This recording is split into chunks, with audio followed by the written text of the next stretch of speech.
Well, there is significant reserve that could maintain and help Saudi Arabia in the coming days till the production come back again.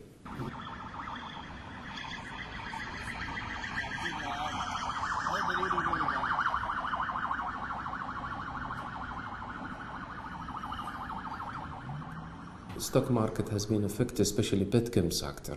The efficiency of major companies is about 50% will be in the coming 10 days. But we believe the effect will be about, in general, it's the current capacity 10%, but in general will be just 10% down to the Q3.